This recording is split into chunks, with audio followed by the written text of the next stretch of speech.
بسم اللہ الرحمن الرحیم۔ السلام علیکم ناظرین۔ حضور نبی کریم صلی اللہ علیہ وسلم کی خدمت میں ایک خاتون آئی اور کہنے لگی کہ مجھ سے گناہ ہو گیا ہے، وہ میرے پیٹ میں ناجائز بچہ ہے۔ آپ صلی اللہ علیہ وسلم نے فرمایا، میں کیسے مان لوں کہ تو نے بدکاری کی ہے؟ پر اس خاتون میں احساس گناہ بڑا تھا، تو آپ صلی اللہ علیہ وسلم نے فرمایا کہ جاؤ اور بچہ پیدا ہونے کے بعد پھر آنا۔ پھول جیسا بچہ پیدا ہوا تو بچہ گود میں لیے آ گئی کہ یا رسول اللہ صلی اللہ علیہ وسلم اب کیا کروں؟ تو آپ صلی اللہ علیہ وسلم نے فرمایا کہ غلطی تیری ہے، بچے کی نہیں، واپس جاؤ، اسے دودھ پلاؤ، جب روٹی کھانے لگے تب آ جانا۔ اور صحابہ کرام رضی اللہ تعالیٰ عنہ اجمعین کہتے ہیں کہ جب 2 سال بعد آئی تو بچے کے ہاتھ میں روٹی کا ٹکڑا تھا، اور جب آئی تو رونے لگی اور کہا کہ محبوب خدا صلی اللہ علیہ وسلم، ساری رات مجھے نیند نہیں آتی، یہ گناہ چبھتا ہے اور مجھے پریشان کرتا ہے، اور اگر آج مر گئی تو اللہ کی بارگاہ میں کیا جواب دوں گی؟ نظر کرم فرمائیں۔ تو آپ صلی اللہ علیہ وسلم نے فرمایا کہ بچہ ایک صحابی کو دے دو اور اسے کہو کہ اس کو اپنے بچوں کی طرح پرورش کرنا، اور پھر فرمایا اس خاتون کو باہر لے جاؤ اور پتھر مار مار کے سنسار کر دو، یہاں تک کہ وہ انتقال کر گئی۔ آپ صلی اللہ علیہ وسلم نے 2 صحابیات کی ڈیوٹی لگائی اور فرمایا اسے اٹھاؤ، غسل بھی دو تو کفن بھی پہناؤ، اور جب یہ کام ہو گیا تو حکم ہوا کہ صفیں سیدھی کرو، میں خود اس کا جنازہ پڑھاؤں گا۔ تو صحابہ کرام نے فرمایا کہ اے نبی صلی اللہ علیہ وسلم، اس کا جنازہ معاذ اللہ، تو میرے پیارے آقا صلی اللہ علیہ وسلم نے اس خاتون کو معاشرے سے کاٹا نہیں، بلکہ آپ صلی اللہ علیہ وسلم نے فرمایا کہ تو نے اس کا گناہ دیکھا ہے مگر اس کا احساس نہیں دیکھا، اس کی توبہ کا انداز نہیں دیکھا، اس کی تڑپ نہیں دیکھی، بارگاہ خدا میں سرخرو ہونے کا جذبہ نہیں دیکھا۔ آپ صلی اللہ علیہ وسلم نے فرمایا کہ اس نے اتنی اعلیٰ توبہ کی ہے کہ اگر ساری امت میں بانٹ دوں تو اللہ سب کو بخش دے۔ اسلامی معاشرے کی پاکیزگی کی حفاظت کرنا، ہر مسلمان کی عزت نفس اور روح کی طہارت باقی رکھنا، اور اچھے نسب کے لوگوں کو ملاوٹ کی غلاظت سے محفوظ کرنا زنا کے حرام کا ہونے کی حکمت ہے۔ عبرانی کی ایک صحیح روایت ہے کہ ابو العاص نبی صلی اللہ علیہ وسلم سے روایت کرتے ہیں کہ آپ صلی اللہ علیہ وسلم نے فرمایا، روزانہ آدھی رات کے وقت آسمان کے دروازے کھول دیے جاتے ہیں اور ایک پکارنے والا فرشتہ پکارتا ہے کہ کوئی دعا کرنے والا ہے جس کی دعا قبول کی جائے، کوئی سوال کرنے والا جس کا سوال پورا کیا جائے، ہے کوئی مصیبت زدہ جو دعا کرے اور اس کی مصیبت دور کر دی جائے۔ یعنی آدھی رات کے بعد کی دعائیں قبول ہونے لگ جاتی ہیں۔ ناظرین، اللہ تعالیٰ ہر دعا کرنے والے مسلمان کی دعا قبول فرماتا ہے، سوائے زانیہ کے، جو اپنی شرم گاہ کے ذریعے غیر مرد کو سیراب کرتی ہے۔ زانیہ عورت جو زنا کے ذریعے مرد کا دل بہلاتی ہے، پھر اس کی دعا قبول نہیں ہوتی۔ زنا کرنے والے لوگ خود اپنے آپ کو اللہ کے عذاب کا مستحق بنا لیتے ہیں۔ حضرت عبداللہ بن عباس رضی اللہ تعالیٰ عنہ کہتے ہیں کہ رسول صلی اللہ علیہ وسلم نے فرمایا، جب کسی بستی میں زنا اور سود عام ہو جائے تو گویا اس بستی کے لوگوں نے اپنے آپ کو اللہ کے عذاب کا مستحق بنا لیا کہ ان پر کسی بھی طرح کا عذاب آ جائے۔ پھر اسی طرح زانی کو دنیا میں بھی اللہ کی طرف سے سزا مل کر رہتی ہے، یعنی کہ یہ ایک ایسا جرم ہے جس کی سزا دنیا میں بھی ملتی ہے۔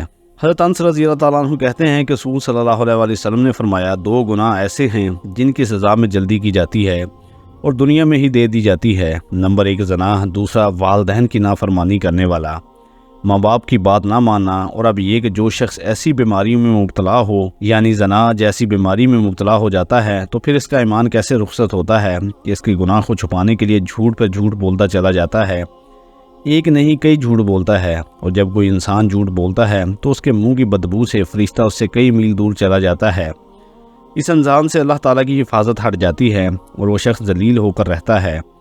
دنیا میں بھی اس انسان پر طرح طرح کی بیماریاں اور طرح طرح کی مصیبتیں نازل ہوتی ہیں۔ پھر بڑھاپے کی عمر میں زنا کرنا اللہ کے غضب اور غصے کو بھڑکاتا ہے۔ اللہ تعالیٰ قیامت کے دن 3 لوگوں سے غصے کی وجہ سے بات نہیں کریں گے اور نہ ہی جنت میں داخل ہونے کے لیے پاس کریں گے۔ ابو معاویہ حدیث کے راوی نے کہا ہے، نہ ہی اللہ تعالیٰ نے اس کی طرف نظر کرم فرمائیں گے اور ان کے لیے دردناک عذاب ہے۔ نمبر 1 بوڑھا زانی، دوسرا جھوٹا حکمران، اور تیسرا متکبر فقیر۔ پھر اسی طرح جس بستی میں زنا عام ہو جائے وہاں موتیں بہت ہونے لگتی ہیں، موت کی کثرت ہو جاتی ہے، قتل کی کثرت ہو جاتی ہے۔ پھر اسی طرح کسی بھی غیر حاضر شخص کی بیوی سے زنا کرنے والا شخص پر اللہ تعالیٰ قیامت کے روز ایک سانپ مسلط کر دیں گے۔ یعنی کسی عورت کا شوہر کہیں گیا ہوا ہے اور ظاہر ہے کہ شوہر بیوی کا محافظ ہوتا ہے، اور اب اگر وہ اکیلی ہے تو اس کو اکیلا پا کر کسی نے اس کے ساتھ اگر برائی کی، ایسا شخص قیامت کے دن اس انجام سے 2 ہوگا۔ عبداللہ بن عمر رضی اللہ تعالیٰ عنہ کہتے ہیں کہ رسول صلی اللہ علیہ وسلم نے فرمایا، جو شخص کسی غیر حاضر آدمی کی بیوی کے بستر پر آ کر بیٹھتا ہے اس کا انجام اس شخص جیسا ہے جسے قیامت کے روز زہریلے سانپوں میں سے ایک سانپ ڈسے گا، پھر ہمسائے کی بیوی سے زنا کرنے کا عذاب یا اس کی سزا کسی بھی دوسرے عورت کے ساتھ زنا کرنے سے 10 گنا زیادہ ہے، کیونکہ ہمسایوں کا بھی کچھ حقوق ہیں۔ حضرت عبداللہ رضی اللہ تعالیٰ عنہ بیان کرتے ہیں کہ میں نے رسول صلی اللہ علیہ وآلہ وسلم سے پوچھا، کون سا گناہ اللہ کے نزدیک سب سے بڑا ہے؟ آپ نے فرمایا، یہ کہ تو اللہ کے ساتھ کسی کو شریک ٹھہرائے جب کہ اس نے تمہیں پیدا کیا ہے۔ وہ کہتے ہیں میں نے آپ سے عرض کی یہ تو واقعی بڑا گناہ ہے۔ وہ کہتے ہیں میں نے پوچھا پھر کون سا؟ آپ نے فرمایا تو اپنی اولاد کو اس اندیشے سے قتل کر دے کہ وہ تمہارے کھانے میں شریک ہوگی۔ وہ کہتے ہیں میں نے پوچھا پھر کون سا؟ آپ نے فرمایا پھر یہ کہ تو اپنے ہمسائے کی بیوی کے ساتھ زنا کرے۔ صحابہ رضی اللہ تعالیٰ عنہ نے بڑے گناہوں سے متعلق دریافت کیا تو آپ صلی اللہ علیہ وآلہ وسلم نے انہیں سب سے بڑے گناہ کے بارے میں بتایا کہ وہ شرک اکبر ہے، جسے اللہ تعالیٰ صرف توبہ سے ہی بخشتا ہے۔ اگر شرک اکبر کا مرتکب یہ بغیر توبہ کے مر گیا تو ہمیشہ ہمیشہ جہنم میں رہے گا۔ دوسرا بڑا گناہ یہ ہے کہ آدمی اپنے بچے کو اس خوف سے مار دے کہ اس کے ساتھ اس کے کھانے میں شریک ہوگا۔ چنانچہ کسی ایسی جان کو مار دینا جسے اللہ نے حرام کیا ہو، اس کا مرتبہ بڑے گناہوں میں دوسرا ہے۔ گناہ اور اس کی سزا اور بھی زیادہ ہو جاتی ہے، جبکہ مقتول قاتل کا رحمی رشتہ دار ہو، اور یہ اور بھی زیادہ ہو جاتی ہے جبکہ قتل کا مقصد مقتول کو اللہ کی اس رزق سے محروم کرنا ہو جسے اللہ نے قاتل کے ہاتھ پر جاری فرمایا ہے۔